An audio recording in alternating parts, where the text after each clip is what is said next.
Become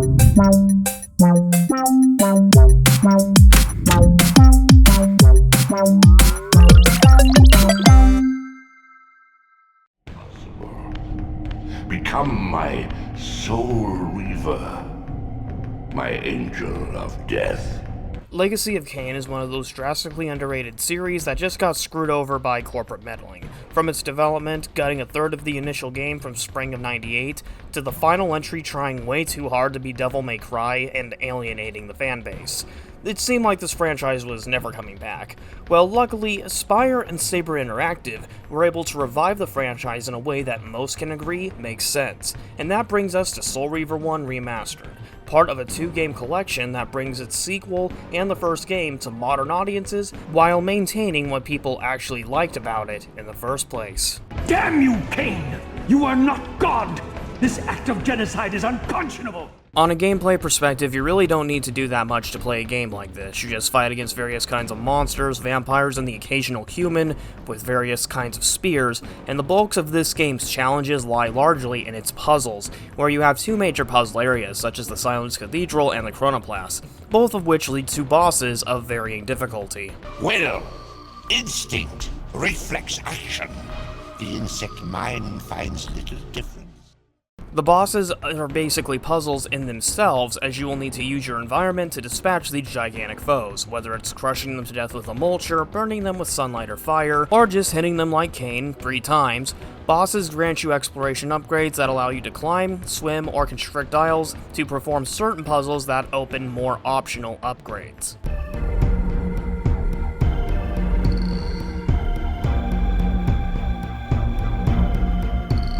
Once acquired, these glyphs empower you with elemental lore. Each spell exacts a sacrifice of energy, however. Use them sparingly and wisely. There are 4 types of optional upgrades in Soul Reaver: the magic glyphs, the spiral health upgrades, and eldritch energy power-ups. And finally, 1 single elemental forge for fire in Rahap's clan territory. The glyph magics require a completion of certain tasks ranging from toppling over 3 pillars, to slipping blocks into a room-sized puzzle, to turning on a lighthouse, and even moving a mallet to a bell on a platforming puzzle. Once you really discover the solution for these the first time, they don't get that difficult on a second or third playthrough. Health upgrades are often scattered across the lands of Nosgoth, 15 in total, and they're fairly easy to spot. These will raise your health bar throughout the game. Eldritch magic upgrades are the hardest to locate, and can often be found in areas that were particularly for scrapped content. Your insults will do nothing to blunt the agonies of your demise.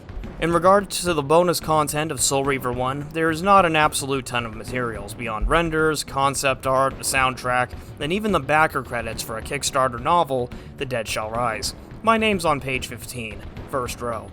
It seems like this was going to be a run-of-the-mill Aspyr affair. That is until we got the Lost Levels, which have been heavily researched scrapped content for years, traditionally only existing in promotional screenshots and videos.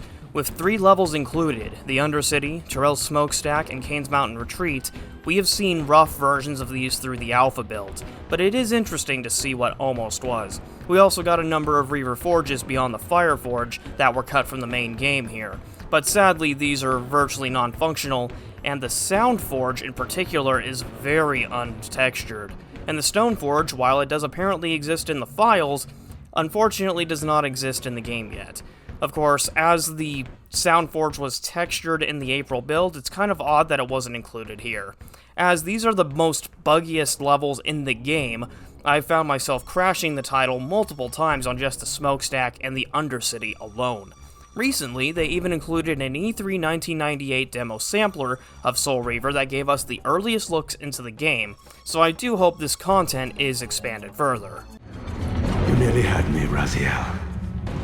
But this is not where or how it ends. Fate promises more twists before this drama unfolds completely. And there you have it. As a standalone game, Soul Reaver Remastered has had significant quality of life changes. The right camera stick control really improves boss fight momentum, the map gives a good progress bar of what's done and what's not, and the option to flip back to classic graphics on the fly makes the end result all the more complete. With the inclusion of Soul Reaver 2, it's an excellent experience if a little rough in the stability department, and while I feel like they could have done quite a bit more of the lost levels, making it more than just a museum, it still feels like a very complete project. Constorm gives Soul Reaver 1 Remaster a 9 out of 10.